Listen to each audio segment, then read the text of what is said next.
Bismillahirrahmanirrahim. Assalamualaikum warahmatullahi wabarakatuh. Innal hamdalillah nahmaduhu wa nasta'inuhu wa nastaghfiruh wa na'udzu billahi min shururi anfusina wa min sayyiati a'malina. May yahdihillahu fala mudilla lahu wa man yudlil fala hadiya lahu. Asyhadu an la ilaha illallah wahdahu la syarika lahu wa asyhadu anna Muhammadan abduhu wa rasuluh.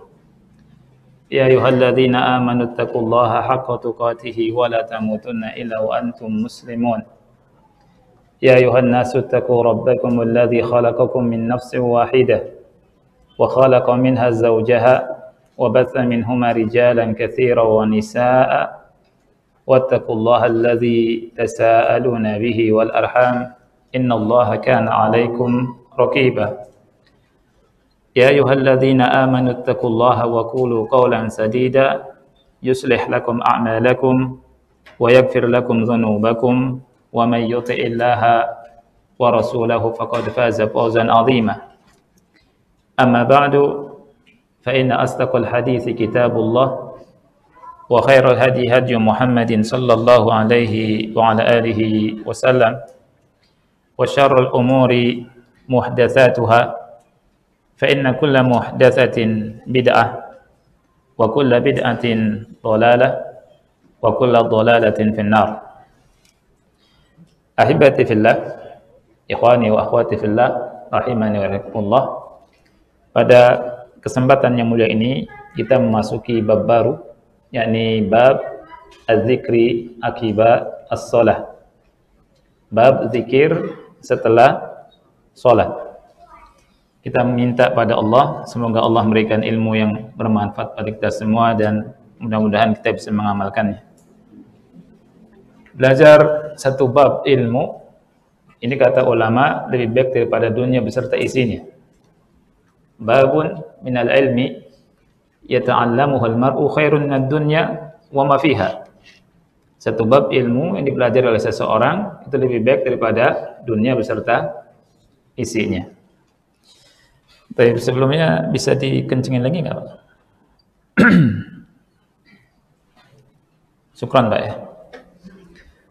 Bab az-zikr akibat sholat. Bab berzikir setelah apa? Sholat. Nah, zikir setelah sholat ikhwati fillah ini diperintahkan oleh Allah Subhanahu wa taala langsung dalam Al-Quran Surat An-Nisa ayat 103. Allah Subhanahu wa ta'ala berfirman, فَإِذَا قَضَيْتُمُ الصَّلَاةَ فَاذْكُرُوا اللَّهَ قِيَامًا وَقُعُودًا وَعَلَى جُنُوبِكُمْ. فَإِذَا قَضَيْتُمُ الصَّلَاةَ, maka apabila kalian telah melaksanakan sholat, menyelesaikan sholat, fadhkurullaha, maka berzikirlah menyebut nama Allah. Ingatlah Allah, fadhkurullaha qiyaman, dalam keadaan berdiri, wa qu'udan, dan dalam keadaan duduk, wa ala junubikum, dan dalam keadaan berbaring. Lihat, Allah Subhanahu wa taala memerintahkan kita setelah sholat berzikir. Di sini Syekh Muhammad bin Shalih Al-Utsaimin berkata, hatta law anna al-insana sallama wa ansarafa wa masya. Walaupun seseorang, kata beliau, setelah orang tersebut mengucapkan salam kemudian selesai dan berjalan, falyadhkurillah wa huwa yamshi, hendaknya dia menyebut nama Allah, berzikir walaupun berjalan. Selesai salam, jalan sambil apa? Berzikir. Lihat di sini Allah firman-Nya apa? Fa idza qadaytumus sholata fadhkurullaha qiyaman wa qu'udan wa 'ala junubikum. Apabila kalian telah menyelesaikan sholat, maka berzikirlah menyebut nama Allah. Baik itu dalam keadaan berdiri atau duduk atau dalam keadaan berbaring. Ya. Dan kebanyakan ulama ikhwan fillah menyebutkan bahwa zikir ini hukumnya sunnah muakkadah, sunnah yang sangat ditekankan. Jadi setelah kita sholat wajib, maka sangat ditekankan kita berzikir. Nah, mulainya dengan apa? Bil istighfar, dengan istighfar. Ayo. Kalau kita perhatikan ikhwan fillah, di beberapa ayat ya, yang menjelaskan tentang ibadah, setelah ibadah kita diperintah untuk istighfar. Di antaranya setelah sholat fardu kita baca astagfirullah 3 kali, astagfirullah, astagfirullah, astagfirullah, ya kan? Kemudian setelah haji, setelah haji ya, setelah wukuf di Arafah, di surat Al-Baqarah ayat 199. Allah berfirman, "Tsumma afidu min haitsu afadhan nas wastaghfirullah." Tsumma afidu min haitsu afadhan nas wastaghfirullah, innallaha ghafurur rahim. Tsumma artinya kemudian, afidu bertolaklah kalian, berjalan ya, meninggalkan padang Arafah. Min haitsu afadhan nas, dari tempat manusia bertolak. Wastaghfirullah, dan mintalah ampun kepada Allah. Innallaha ghafurur rahim. Sungguh Allah Maha Pengampun lagi Maha Penyayang. Ketika Allah menyebutkan sifatnya orang-orang yang beriman, ya, sifatnya orang yang masuk surga di surat Az-Zariyat, siapa yang hafal? Allah berfirman apa? Innal muttaqina fi jannatin wa uyun. Sesungguhnya orang-orang yang bertakwa itu berada di surga dan uyun. Uyun ini apa? Mata air. Orang yang bertakwa itu Allah katakan tempatnya di surga. Uyun. Akhidina ma atahum rabbuhum. Mereka mengambil anugerah yang Allah berikan pada mereka. Innahum kanu qabla dzalika muhsinin. Sesungguhnya mereka dulu di dunia adalah orang-orang yang melakukan ihsan, perbuatan baik. Kanu qalilan minal laili ma yahja'un. Mereka sedikit tidur di malam hari. Wa bil ashari hum yastaghfirun. Dan di waktu sahur mereka beristighfar. Setelah salat tahajud. Setelah salat tahajud. Ya. Nah, ikhwani fillah, apa faedahnya setelah ibadah beristighfar? Setelah sholat tahajud malam, di waktu sahur beristighfar. Kemudian setelah sholat wajib berzikir dan dimulai dengan istighfar. Kalau dengan akal, kenapa nggak dimulai dengan apa? Hamdalah. Kenapa tidak mulai dengan hamdalah, alhamdulillah gitu? Seperti yang lainnya setelah melakukan sebuah pekerjaan. Kenapa enggak hamdalah? Ya. Syekh Muhammad bin Shalih Al-Utsaimin rahimahullah menyebutkan 3 hal. 3 hal kenapa setelah ibadah kita diperintahkan untuk melakukan istighfar. Ya. Antum bisa lihat tafsir beliau ketika menafsirkan surat Al-Imran ayat ke-17. Ya. Beliau mengatakan bahwa soal al-maghfirah ba'da al-intiha min al-ibadah, meminta ampun kepada Allah Subhanahu wa taala setelah selesai dari beribadah, yang pertama fihi kamalul dzullillah. Yang pertama nih, di dalamnya ada kesempurnaan penghambaan diri, menghinakan diri hanya untuk Allah semata. Setelah beribadah, astagfirullah, astagfirullah, astagfirullah. Ya, kamal az-zul. Jadi betul-betul kita ini jadi hambanya Allah. Betul-betul kita ini menghinakan diri hanya kepada Allah dan untuk Allah. Kamal az-zul. Jadi penghinaan diri yang sempurna kepada Allah Subhanahu wa taala Rabb kita. Ini yang pertama. Jadi ba'dal intiha, su'alul maghfirah, ba'dal intiha min al-ibadah bihi kamaluz zullillah. Ini yang pertama.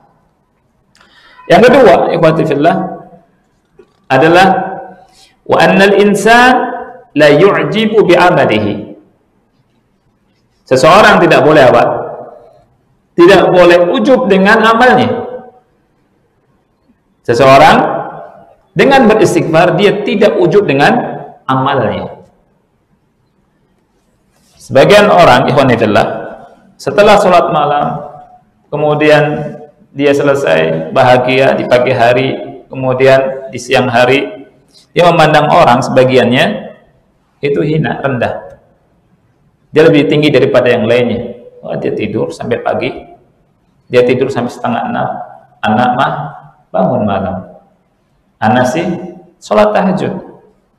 Anak kayaknya lebih baik daripada dia. Na'udzubillah. Ini ngeri ini. Ini bisa menghancurkan apa? Ibadah, pahala. Dengan kita istighfar, kita diingatkan bahwa kita ini nggak boleh apa? Ujub. Wa alla yu'jib bi'amalihi. Wa anal insan la yu'jibu bi'amalihi. Karena amal yang kita lakukan ini pertolongan siapa, ikhwan? Allah Subhanahu wa taala. Makanya kita membaca surah Al-Fatihah, iyyaka na'budu wa iyyaka nasta'in. Kita minta tolong kepada Allah dalam semua hal, di antara dalam beribadah. Dan kalau kita dimudahkan untuk beribadah pada Allah, ini taufik dari Allah dan wajib kita syukuri. Dan setelah salat fardu kita istighfar. Setelah wukuf di Arafah istighfar. Di sepertiga maaf, bukan di sepertiga malam. Di apa? Di waktu sahur kita apa? Beristighfar. Wabil ashari hum yastaghfirun. Dan di waktu sahur mereka itu beristighfar. Bukan nonton lawakan, ya, bukan bodor-bodoran. Jadi sebagian kita ikhwan fillah waktu sahur, lagi makan sahur, lihat lawak, lihat bodor, ini nggak benar. Di waktu sahur itu setelah tahajud di malam hari kita apa? Beristighfar. Apalagi di bulan Ramadan, bulan yang penuh dengan keberkahan, bulan yang penuh dengan kebaikan. Kayak lebih kuat lagi ibadah kita mestinya. Ya. Kemudian yang ketiga, bal yakhsha minat taqsir fihi. Tetapi ya, kita harusnya apa? Takut, punya takut. Kita punya takut dari apa? Taksir. Apa taksir itu? Taksir apa? Siapa yang bisa? Ya, kekurangan, kelalaian dalam beribadah.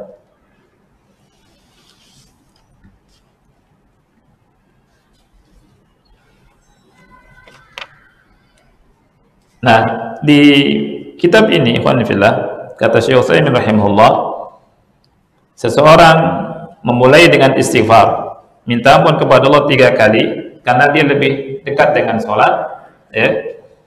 Karena melakukan istighfar min ajli ma hasala fi sholati min khalal. Beristighfar itu karena apa? Karena ada khalal. Ada khalal, mungkin kekurangan dalam sholat. Dengan itu kita tutup dengan apa? Istighfar. Astagfirullah. Astagfirullah. Astagfirullah. Karena orang itu mesti ada kekurangan. Min taksir. Ya. Kemudian setelah istighfar 3 kali membaca apa? Allahumma antas salam wa minkas salam tabarakta ya dzal jalali wal ikram.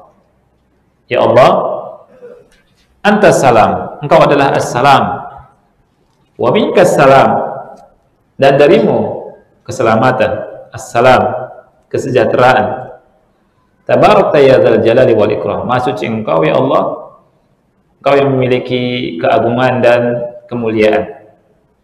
Kenapa nyebut ini juga, ikhwan?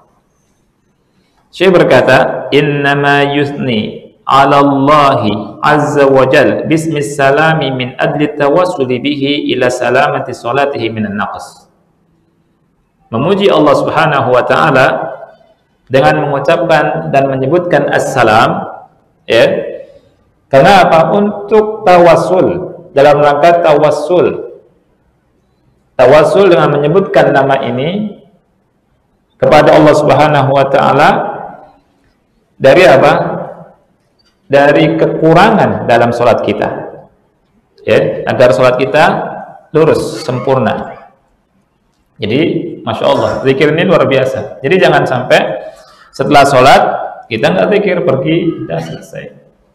Tapi kita baca. Ya, Ustaz, gimana kalau sambil jalan ada keperluan? Boleh tidak? Boleh, tapi asalnya duduk. Ada haknya. Zikir ada haknya duduk. Tapi kalau misalkan buru-buru sambil jalan, ya. Ayatnya tadi surat apa? An-Nisa 103. Allah Subhanahu wa taala berfirman, "Fa idza qadaytumus salata fadhkurullaha qiyaman wa qu'udan wa 'ala junubikum."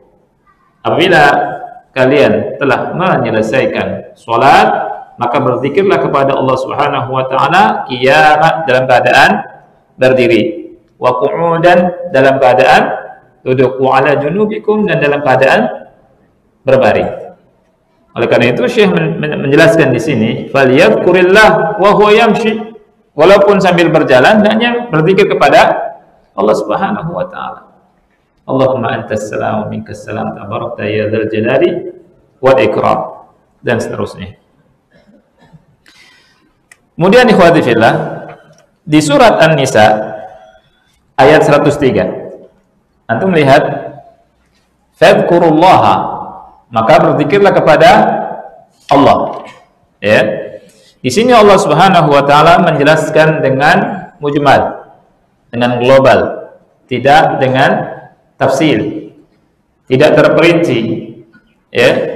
Allah Subhanahu wa taala tidak menjelaskan zikir apa, dan tidak menjelaskan bagaimana zikirnya, dan tidak menjelaskan tata cara zikirnya. Ya. Fadhkurullaha, berzikirlah kalian kepada Allah. Baik. Kita mengetahui tata caranya, jumlahnya, dan jenisnya dari mana, ikhwati fillah? Dari hadis Rasul sallallahu alaihi wasallam. Mubayyin, Rasul itu sebagai mubayyin. Makanya orang yang mengingkari sunnah abadan nggak mungkin bisa sholat yang benar, nggak mungkin bisa zikir yang benar. Ya. Nah, Allah berfirman di surat An-Nahl ayat 44, "Wa anzalna ilaika dzikra litubayyana lin-nas ma nuzila ilaihim wa la'allahum yatafakkarun." Wa anzalna, dan kami telah menurunkan kepada engkau az-dzikr, yakni Al-Qur'an, litubayyana lin-nas, agar kau menjelaskan kepada manusia manuzila ilaihim, apa yang diturunkan kepada mereka, wala'allahum yatafakkarun, mudah-mudahan mereka bisa mengambil pelajaran, bisa berpikir. Ya. Di sini ikhwati fillah, Allah menghabarkan kepada kita azza wa jalla bahwa tugas Nabi Muhammad SAW itu apa? Mubayyin, menjelaskan isi Al-Quran. Ya. Nah, di masa ini atau di masa sebelum kita juga, ini penyakit sudah lama sebenarnya. Orang-orang berusaha bagaimana menghancurkan sunnah lewat menghantam para pembawa sunnah, yakni para pembawa sunnah Rasulullah SAW, para sahabat Rasulullah SAW, dengan menyerang Abu Hurairah. Ya, Anda mungkin Abu Hurairah hafal banyak. Itu ceritanya. Abu Hurairah masuk Islam terlambat, cuma 3 tahun setengahan. Tapi kenapa banyak meriwayatkan hadis? Ya, yang begini nih ikhwan fillah, kata ulama, ciri-ciri Syiah. Ciri-ciri apa? Syiah, atau yang terpengaruh dengan Syiah. Kalau misalkan Abu Hurairah dihabisi dan para sahabat riwayat hadis dihabisi, maka kita akan kehilangan hadis Rasulullah Shallallahu Alaihi Wasallam. Maka hati-hati dari berbagai macam orang yang kadang secara zahirnya kayak ilmiahan tapi menyesatkan umat. Ya, para sahabat Rasul kita SAW adalah udul. Semuanya apa? Adil. Para sahabat udul. Ya, jadi kita mengetahui jumlah jenis zikir, kemudian jumlah zikir, tata cara zikir dari siapa? Rasul kita Shallallahu Alaihi Wasallam. Lewat siapa? Para sahabat Rasul kita Shallallahu Alaihi Wasallam. Nah, Syekh Muhammad bin Shalih Al-Utsaimin rahimahullah menjelaskan, fabayyana Rasul Shallallahu Alaihi Wasallam bisunnatihi al-qawliyati wal fi'liyati naw'a hadha dzikri wa 'adadihi wa kayfiyatahu. Naw'a hadha dzikri wa 'adadahu wa kayfiyatahu. Rasul sallallahu alaihi wasallam menjelaskan dengan sunnahnya, sunnah qauliyah. Sunnah qauliyah ini sunnah berupa ucapan. Wal fi'liyah, dan sunnah berupa perbuatan. Rasul sallallahu alaihi wasallam contohkan. Ya, menjelaskan apanya? Naw'a hadzal dzikir, jenis zikir ini, wa 'adadahu, dan jumlahnya, bilangannya. Ya, jadi nggak boleh kita ngarang-ngarang. Wa kayfiyatahu, dan tata caranya. Dari sini kita tahu ikhwan fillah bahwa zikir ada dua. Zikir yang muqayyad dan zikir yang mutlak. Zikir apa? Muqayyad dan zikir mutlak. Zikir yang mutlak, ya, dan zikir muqayyad. Apa itu muqayyad? Muqayyad itu zikir yang terikat. Terikat dengan apa? Jenis, jumlah, bilangan, dan tata cara tertentu. Contohnya zikir-zikir ketika sholat, ketika ruku, apa saja yang kita baca, ya, berapa kali kita baca, sunnahnya. Kemudian zikir setelah sholat, disebutkan sama Rasul berapa kalinya, tasbih berapa kali. Di antaranya ada keterangan 33 kali. Kemudian ucapan hamdalah 33 kali, takbir 33 kali. Ini namanya zikir yang muqayyad, terikat dengan contoh. Ada zikir yang mutlak. Zikir yang mutlak ini zikir yang tidak terikat dengan waktu, tidak terikat dengan jenis, tidak terikat dengan jumlah, tidak terikat dengan tata cara tertentu. Mutlak. Kapan saja antum mau berzikir, berzikirlah. Berapa saja antum mau berzikir, berapa saja boleh.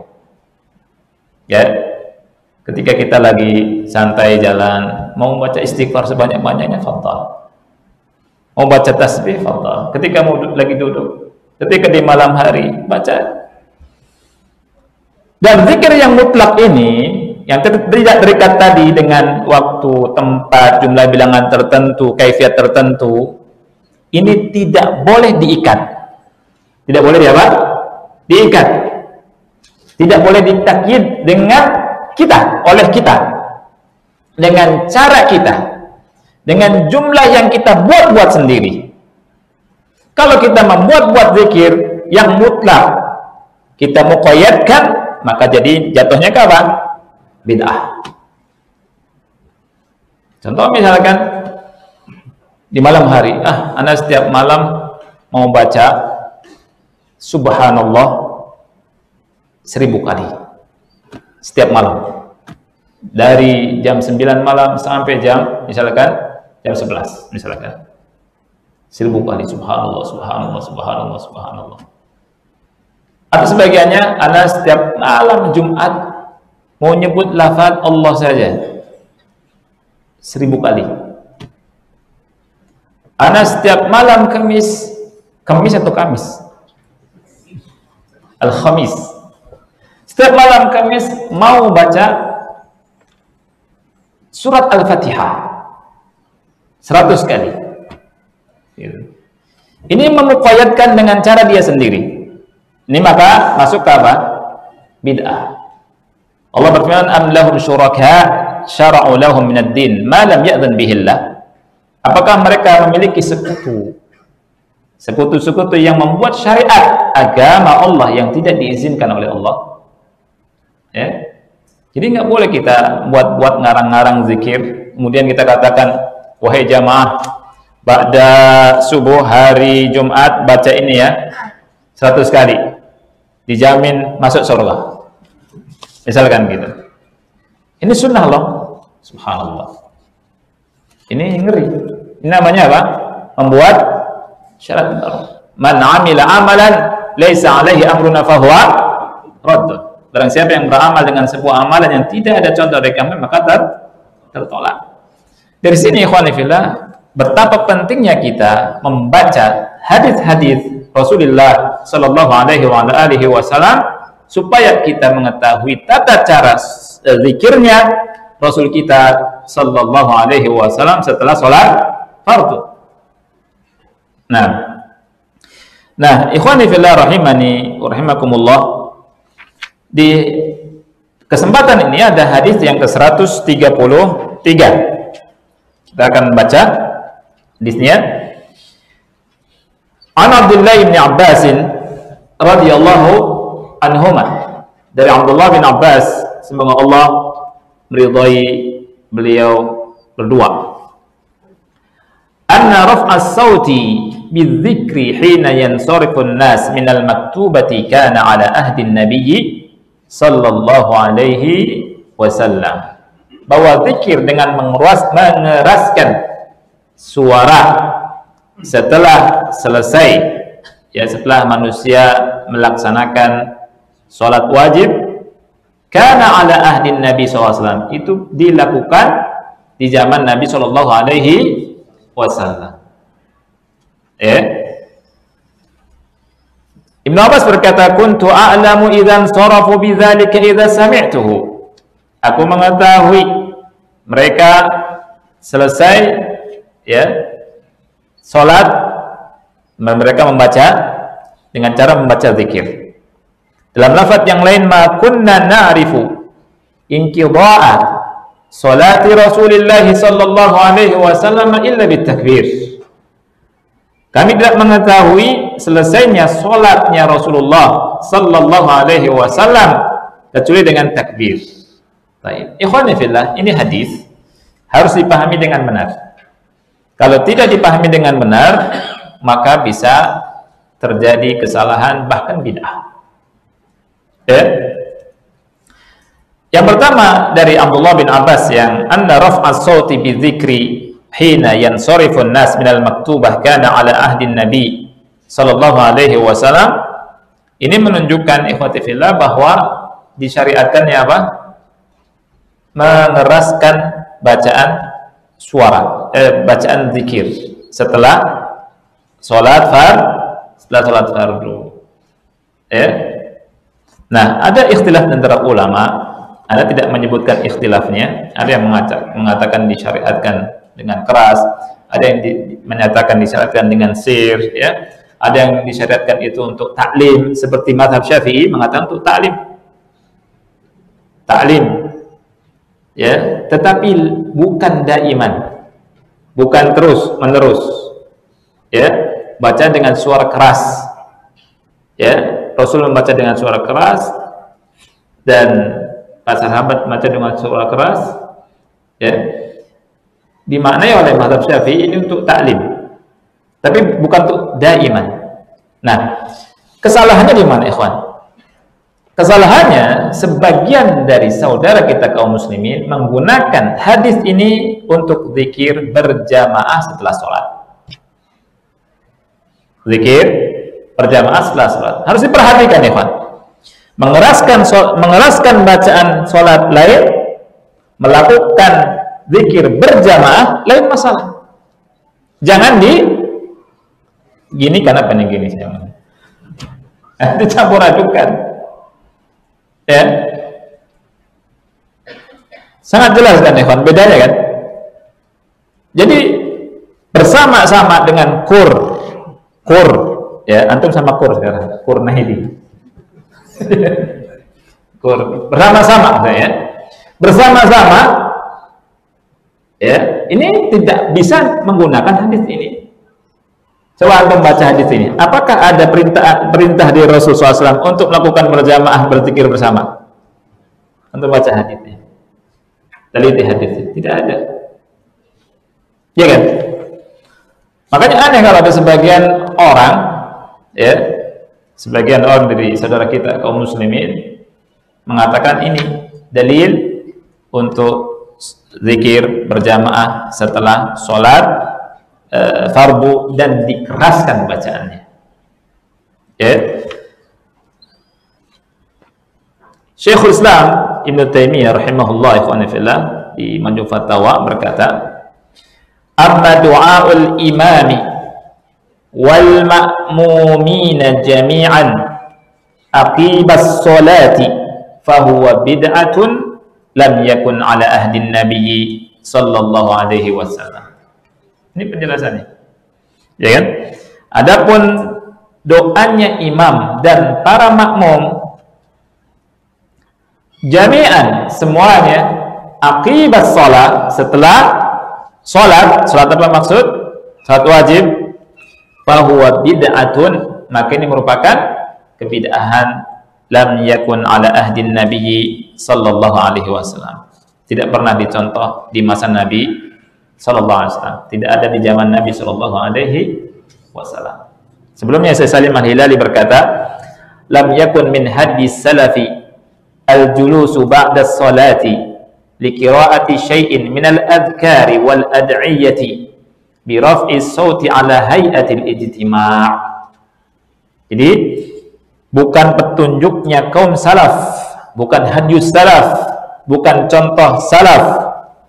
Al-julusu ba'da sholat, duduk setelah sholat, li qira'ati syai'in min al-adhkar, untuk membaca zikir dan doa-doa, bi raf'is saut, dengan mengeraskan suara, ala hay'atil ijtima', dengan secara berjamaah. Dengan secara berjamaah. Nah, dari sini kita tahu mengeraskan suara bagian tersendiri bersama-sama melakukan zikir, ini masalah lain. Mengeraskan suara ada ikhtilaf di antara ulama ya, apakah dilakukan terus-menerus, apa dilakukan secara sir, tidak dengan mengeraskan suara, apakah hanya untuk taklim semata kemudian selesai, ketika sudah tahu tidak dikeraskan lagi. Ini ada ikhtilaf di antara ulama. Tapi di sini Syekh Muhammad bin Shalih Al-Utsaimin rahimahullahu taala di kitab yang antum bawa ini, beliau memilih pendapat bahwa mengeraskan suara ini disyariatkan. Mengeraskan suara disyariatkan, dan kata beliau ini dilakukan bisa terus-menerus. Ya. Ini mazhabnya beliau. Jadi kata beliau khulasahnya annahu yusannu an yajhara al-insanu bidzikri aqibal fardhah. Khulasahnya, kesimpulannya, sebab kalau anda baca dari awal sampai akhir ini panjang ya, anda bacakan khulasahnya saja.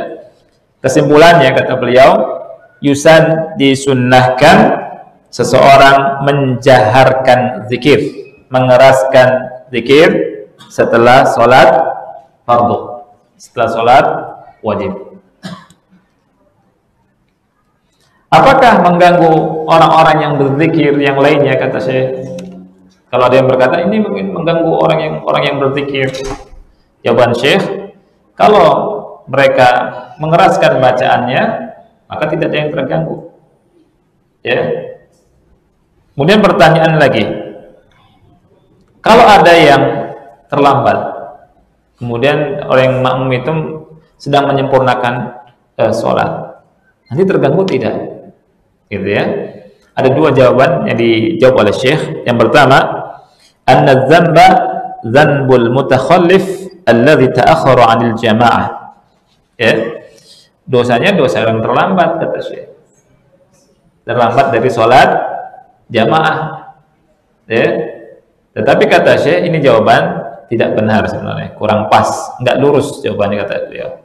Kata beliau, al-jawab la yastaqim. Jawabannya nggak lurus, artinya kurang tepat. Ya, kurang tepat. Li'anna hadzal rajul qad yakunu ma'dzuran. Karena bisa jadi yang terlambat ini ma'dzur, ada uzur. Sebagian kita nggak mesti setiap saat berada di depan, ya kan? Dan mesti setiap saat sebelum imam takbiratul ihram sudah ada. Kadang ada uzur. Nah, dan uzurnya ini sesuatu yang diterima. Maka jawaban yang A ini kurang tepat. Nah, oleh karena itu jawaban yang kedua, ikhwan fillah, Rasulullah Syekh berkata, "Idza kana yalzamu an yushawwisha 'ala al-qadi lamma fatahu كأن يكون إلى جنبك وأنت تعلم يقينا أنك إذا جهرت شوشت عليه فهنا نقول حصلت أذية بفعل مسنون وترك المسنون لدفع الأذية أو لا." Nah, ini dia. Ini penjelasannya. Kalau zikir dengan kencang ini mengganggu orang yang sedang sholat, yang terlambat, ya, dia sholat menyelesaikan kekurangannya, dan orang tersebut di samping engkau, dan engkau tahu kalau engkau mengucapkan zikir dengan keras mengganggunya, maka disirkan bacaannya. Ini kesimpulannya, ya. Disirkan bacaannya, tidak dikeraskan. Karena kata beliau, membaca dengan keras. Tadi kan beliau menyimpulkan membaca keras setelah sholat fardu hukumnya sunnah. Ini mazhab beliau, ya, hukumnya sunnah. Ya. Dan meninggalkan sunnah untuk apa? Untuk tarkil aziyah. Meninggalkan sunnah atau tidak melakukan sunnah dalam rangka tidak mengganggu, untuk tidak mengganggu orang lain, ini aula, lebih diutamakan. Ini lebih diutamakan. Ya, jadi meninggalkan sunnah atau tidak melakukan sunnah karena bisa mengganggu orang lain, ini lebih diutamakan. Ini jawabannya seperti itu. Ya, jadi antum harus tahu gimana mazhabnya Syekh Muhammad bin Shalih Al-Utsaimin rahimahullah. Beliau menyimpulkan dari hadis yang kita baca tadi bahwa menjaharkan suara atau zikir dengan bacaan zikir-zikir setelah sholat hukumnya sunnah, kata beliau. Tapi kalau misalkan ada di samping kita saudara kita yang melangsungkan sholat yang terlambat, kemudian kita khawatir mengganggu dia, maka tidak membaca dengan keras. Alasannya apa? Karena tidak melaksanakan, tidak melakukan yang sunnah untuk menghindari udhiyah, hukumnya aula, lebih utama. Dari sini terpelajar nih, ikhwanillah, bahwa kita tidak boleh menutup mata, ya, dari sekitar kita. Yang penting sunnah, yang penting sunnah, yang penting sunnah. Ya, apalagi yang tidak sesuai sunnah. Yang sunnah saja, kalau mengganggu orang tidak boleh. Kita baca Quran di malam hari, istri kita tidur, baca keras, terganggu, boleh tidak? Tidak boleh. Kita lagi tidur, saudara kita membaca Quran dengan kencang, jam 10 ke atas, nggak boleh. Jangankan jam 10, jam 8 lah. Antum lagi belajar itu butuh konsentrasi, ya tidak? Di samping antum ada yang baca Quran dengan keras, konsentrasinya terganggu tidak? Terganggu itu tak boleh. Oke? Kok nggak boleh? Iya nggak boleh.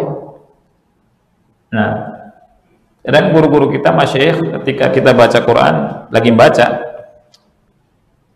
gini, cuma gini doang, ya kan? Maksudnya apa? Kecilkan suaranya, gitu. Sirkan. Apalagi misalkan pakai mic jam 10 malam, jam 10 malam pakai toa, gitu. Ada orang lagi sakit gigi lagi, nggak bisa tidur. Mau diomongin takutnya nggak cinta Quran, ya kan? Tapi didengerin terus sakit hati, gimana ceritanya? Ya, dilarang, jadi viral di medsos. uang larang ngaji Quran. Jadi ya, ini harus dikasih tahu bahwa ngaji itu harus dengan apa? Ilmu. Al-ilmu qabla al-qaul wal amal. Bahkan Al-Imam Ibnu Jauzi rahimahullah di kitab Talbis Iblis, iblis itu menggoda orang, sebagian para qurra, para qari kumpul di menara masjid. Suaranya bagus, baca dengan bacaan keras dengan istima'. Ini merupakan talbis iblis, mengganggu orang tidur, nggak bisa tidur. Ini disebutkan sama Ibnu Jauzi rahimahullahu taala. Ya. Apalagi zaman sekarang ada mic sampai jam 2 nggak berhenti-berhenti. Ya. Boleh tidak? Boleh tidak, ikhwan? Ragu-ragu. Gimana ceritanya? Ya. Harus dengan ilmu, harus yakin. Boleh tidak? Ya. Boleh tidak? Tidak. Salah. Sangat tidak boleh. Bukan tidak boleh. Sangat tidak boleh karena mengganggu. Ya, karena mengganggu. Kita harus ini dengan ilmu, sekali lagi, al-ilmu qabla al-qaul wal amal.